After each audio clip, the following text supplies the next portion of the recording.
Here we go, Law of One, Session 9. Today we're going to talk about the Mars transfer and Bigfoot, the origins of Bigfoot, which are related to the Mars transfer. Let's begin.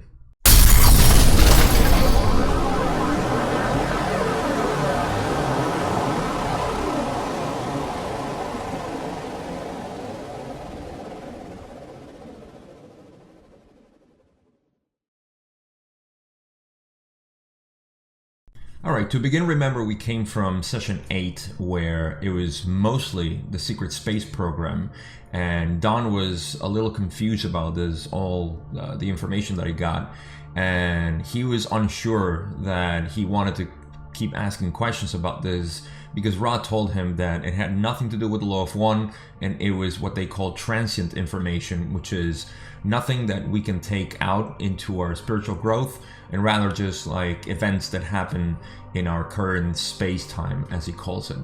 So at the beginning of this session, Don tells Ra that they have made up their minds and that they're going to pursue the Law of One teachings or philosophies rather than, this transient information. He also asks about incarnation as it relates to them, like the group, Jim, Carla, and Don. So he wanted to know a little bit of incarnation about themselves, like previous incarnations.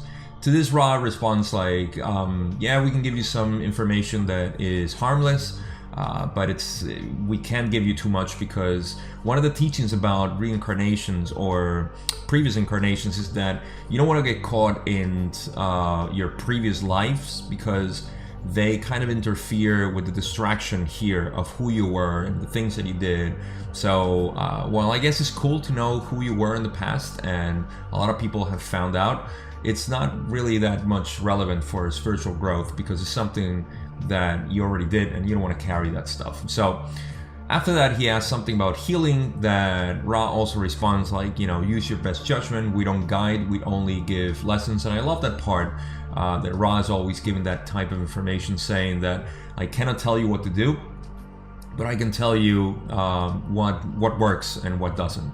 And it's up to your judgment, how to proceed. And with that, then they get into the real meat of this session, and it's going to be about the cycles. So let's start with that first question that is relevant for this session. The way I understand the process of evolution of a planetary population is that a population has a certain amount of time to progress. This is generally divided into 3 25,000-year cycles. At the end of 75,000 years, the planet progresses itself. What caused this situation to come about? The preciseness of the years, 25,000 years, etc. What set this up to begin with? Visualize, if you will, the particular energy which, outward flowing and inward coagulating, formed the tiny realm of the creation governed by your Council of Saturn. Continue seeing the rhythm of this process. The living flow creates a rhythm which is as inevitable as one of your timepieces. Each of your planetary entities began the first cycle when the energy nexus was able in that environment to support such mind-body experiences. Thus, each of your planetary entities is on a different cyclical schedule, as you might call it. The timing of these cycles is a measurement equal to a portion of intelligent energy. This intelligent energy offers a type of clock.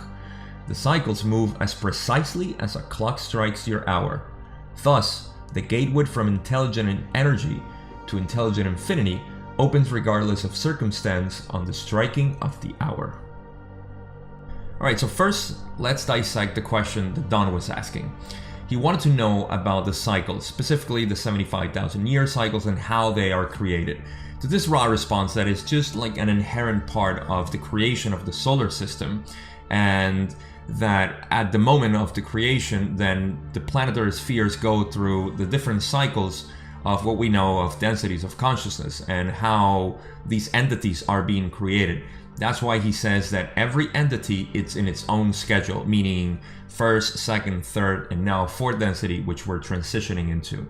Then he says that regardless of the situation of the planet, we are going to transition into the next cycle, no matter what happens. And that's what he calls the gateway to intelligent infinity from intelligent energy, opens regardless of the situation, and it's almost like as the clock strikes the hour.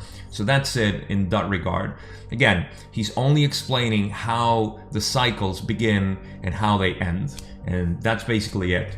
Let's go with the next question, where Don wants to know about the first entities in the planet. And he asks, the original first entities on this planet, what was their origin? Where were they before they were on this planet? And this is just a typical Ra response. He says, the first entities upon this planet were water, fire, air, and earth. Now, it's funny because I know Don was asking, like, which one were the first entities like us?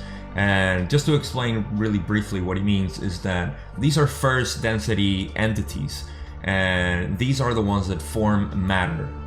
The four elements as we know it is just the properties at which the consciousness of the universe creates matter, and matter as we know it, of course. So that's the interaction that he's talking about. But then Don, clarifies, and he asks, where did the people who are like us, who were the first ones here, where did they come from? From where did they evolve? And Ra says, oh, you speak of third density experience. The first of those to come here were brought from another planet in your solar system called, by you, the red planet, Mars. This planet's environment became inhospitable to third density beings. The first entities, therefore, were of this race, as you may call it, manipulated somewhat by those who were guardians at the time. Don asks, what race is that? And how did they get from Mars to here? Ra responds, the race is a combination of the mind-body-spirit complexes of those of your so-called red planet, in a careful series of genetical adjustments made by the guardians of that time. These entities arrived or were preserved for the experience upon your sphere by a type of birthing which is non-reproductive, but consists of preparing genetic material for the incarnation of the mind-body-spirit complexes of those entities from the red planets. Okay, so here we need to talk about something important that clarifies a little bit more that it's now well known what happened and what Ra means here by the work of Kearney Brown, who was a researcher that did remote viewing, and in this work he was able to see what happened in Mars. So what Ra is referring is that Mars had an issue that they had to bring the entities there and they would have to transfer them here to Earth. Now for that they had to do a genetic modification of their own being because they had to be adapted to the planet Earth.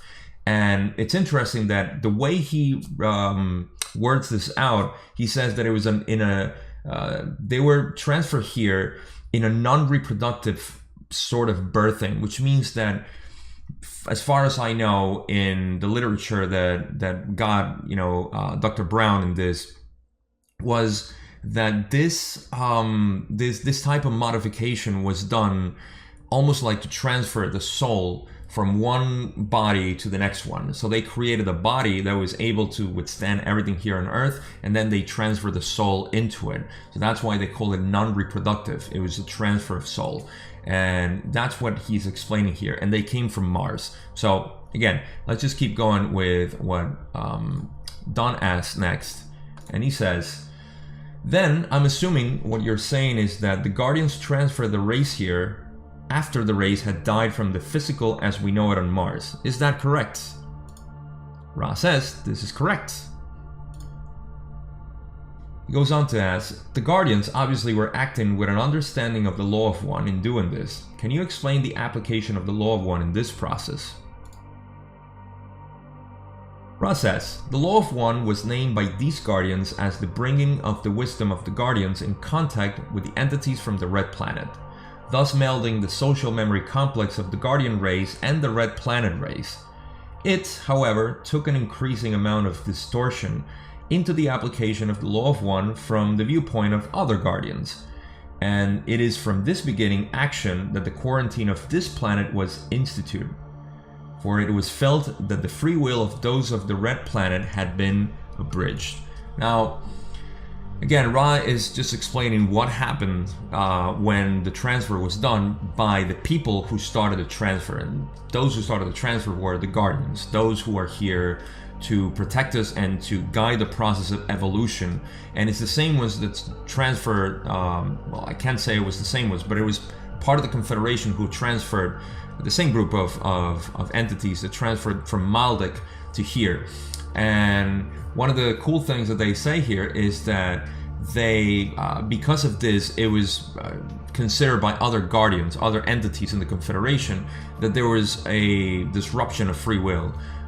So because of that, they had to meld their social memory complex to them, and now they are attached. Pretty similar sounds to me like when Ra built the pyramids and taught the Egyptians how to do the process of ascension with this magnificent structure, that they were bound to us now because of the free will distortion that they created on us. So basically, it's a risk that a lot of higher density entities take when they try to help us. Once they break free will in some sort, they are attached to us and they need to be with us and guide us through this process. So pretty cool thing to get out of this. And also he talks about that this is the beginning of the quarantine, which I guess has to do with just sealing out the planet from further intervention from other entities that can come here and might want to help us, and it may become like a messy thing, you know, for them to manage. So I guess, you know, that's the reason. Let's go on. Don asks, were the entities of the red planet following the law of one prior to leaving the red planets? Ross says, the entities of the red planet were attempting to learn the laws of love, which form one of the primal distortions of the law of one. However, the tendencies of these people towards bellicose actions caused such difficulties in the atmospheric environment of their planet that it became inhospitable for third density experience before the end of its cycle. Thus, the red planet entities were unharvested and continued in your illusion to attempt to learn the law of love. So this just means that the entities on planet Mars were they were third density beings, and they were trying to learn the law of love, which gets us to fourth density. But because of the bellicose actions that they had, they basically destroy their atmosphere, which is something that we were at risk recently with the Cold War and everything else, but we were taken care of. So because they didn't want what happened in Mars to happen here, they guarded us. But in Mars, that's what happened. They destroyed the atmosphere, and because of that, they had to be transferred here so they can continue their growth in the cycle that started here. So almost what may happen to a lot of people that are not harvested or harvested into fourth density, they're going to have to repeat their cycle in another planet. So basically the same thing that happened to Martians that were transferred here, it's going to happen to the people in planet Earth right now that are going to need to be transferred to another planetary sphere of third density to continue their growth. So really cool note here, and something to consider. Let's go on with what Dunn asks, and he says, how long ago did this transfer occur from the red planet to Earth? Ross says, in your time, this transfer occurred approximately 75,000 years ago. Were there any entities of this form that I am now, 2 arms, 2 legs, on this planet before this transfer occurred?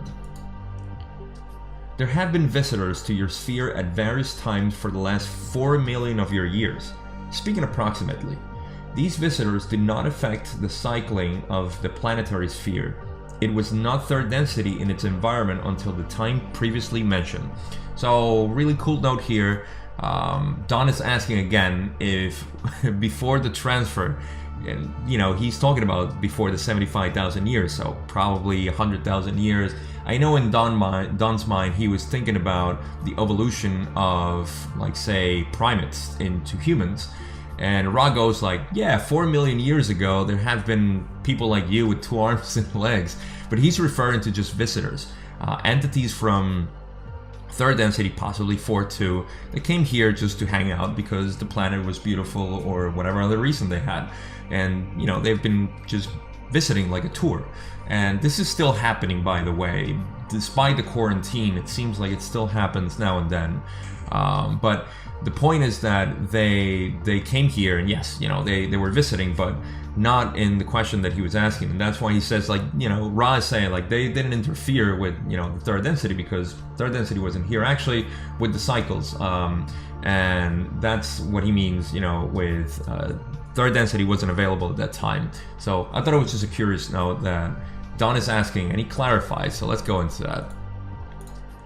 He says, then there were second density entities here prior to approximately 75,000 years ago. What type of entities were these? The second density is the density of the higher plant life and animal life which exists without the upward drive towards the infinite. These second density beings are of an octave of consciousness, just as you find various orientations of consciousness among the conscious entities of your vibration. Did any of these second density entities have shapes like ours? 2 arms, 2 legs, head, and walk upright on 2 feet? Ra says, the 2 higher of the sub-vibrational levels of second density beings had the configuration of the biped, as you mentioned. However, the erectile movement which you experienced was not totally affected in these beings, who were tending towards the leaning forward, barely leaving the quadrupedal position. So I know that Don wanted to get into the evolution of primates to humans, and that's what he's getting to. Ra has always a little bit of trouble trying to understand what Don is asking specifically, but he's just saying that, first of all, second density is all plants and animals, like he said. And Don wanted to know if there were, like, people like us or primates, like that missing link that they're always talking about. And Ra says that, yeah, there were, like, primates, of course, that were leaning forward, but that's all so far. And that's where we are. So let's continue, because he keeps asking. This is going to lead to Bigfoot, so let's hang tight. He says, where did these beings come from? Were they a product of evolution as it is understood by our scientists? Were they evolved from the original material of the earth that you spoke of? This is correct, Ra says. Do these beings then evolve from second density to third density? Big question. Ra says, this is correct, although no guarantee can be made of the number of cycles it will take an entity to learn the lessons of consciousness of self, which are the prerequisites for transition to third density. Is there any particular race of people on our planet now who were incarnated here from second density? There are no second density consciousness complexes here on your sphere at this time. However, there are 2 races which use the second density form. One is the entities of the planetary sphere you call Maldek. These entities are working their understanding complexes through a series of what you would call karmic restitutions. They dwell within your deeper underground passageways and are known to you as Bigfoot. The other race is that being offered a dwelling in this density by guardians who wish to give the mind-body-spirit complexes of those who are of this density at this time appropriately engineered physical vehicles, as you would call this chemical complexes, in the event that there is what you call nuclear war. So, Don was asking first if there were any incarnated second density beings here, which Ra responds, no, there's not. But he talks about 2 different races that are here, second density beings, that are allowed in this planet. Now, he talks about Maldek. Remember, Maldek was destroyed in previous sessions. We discussed how it was destroyed, and the population there was taken out and brought to this planet, where they were actually created into, or they were, later on they talk about Maldek a lot, and they explain how once they recovered the spirits of the population of Maldek, they decided, they agreed to be in a second density vehicle, so it's a Bigfoot. And the reason why they explain later is because they didn't want to have access to the technology that they used to. So now they were using that karmic restitution that they're talking about. And that's one type of the Bigfoot that they're talking about, or actually one type of the second density beings conscious beings that are here on the planet. Then they talk about something which they're going to clarify now, about the other second density vehicle that is here for nuclear war. So let's get into that. I didn't understand what these vehicles or beings were for, that were appropriate in the event of nuclear war. Ra says, these are beings which exist as instinctual second density beings, which are being held in reserve to form what you would call a gene pool in case these body complexes are needed.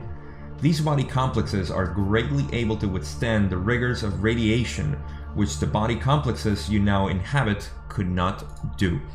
Pretty cool. So what Ra is revealing here is that they had like a backup type of human suit. Hopefully it looks like human, but it's a second density type of vehicle, like what we have, a mind body, that can harbor a spirit. And that's in the event that there was a nuclear war. They wanted to transfer the spirits because they had no other place to go in the solar system right now, as far as we know, for third density experience. So they have these vehicles there just in case there was a nuclear war and they couldn't stop it. But it's curious just to know that they had that, and it's like a suit for us to be transferred into, just like they transfer from Mars to Earth, humans. They were going to transfer, I guess, us humans to this form that was able to withstand radiation, so we could continue our growth despite the nuclear war that was possible here. So let's go to Don. Obviously wants to know, where are these body complexes located? Ra says, these body complexes of the second race dwell in uninhabited deep forests. There are many in various places over the surface of your planets. Are they Bigfoot type creatures? Ra says, this is correct, although we would not call these Bigfoot, as they are scarce and are very able to escape detection. The first race is less able to be aware of proximity of other mind-body-spirit complexes, but these beings are very able to escape due to their technological understanding before their incarnations here. These entities of the glowing eyes are those most familiar to your peoples. Don asks, then there are two different types of Bigfoot, correct? Ra says, there are three types of Bigfoot, if you will accept that vibratory sound complex used for three such different races of mind-body-spirit complexes. The first two we have described. The third is a thought form. And that finishes up the discussion about Bigfoot. There are three types of Bigfoot.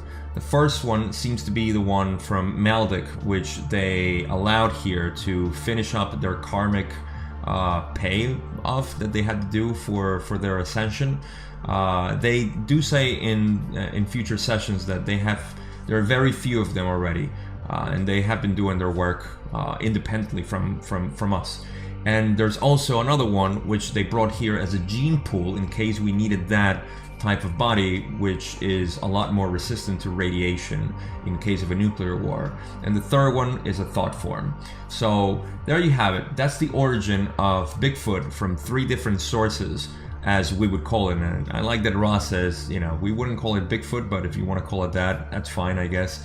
And that's basically it. It has to do with the transfer of Maldek, has to do with our proximity to nuclear war and possibly ending humanity. And the third one they don't describe, but they only say it as a thought form, so we don't know yet what it is. And that's it. That's all I got for today. Session 9 is over. I will again invite you to subscribe if you haven't already. Get a like, notification, all that YouTube-y thing. And that's it. I'll see you in session 10 when we will talk more about this beautiful law of one that I enjoy so much talking about. So I'll see you then. Thank you so much for watching.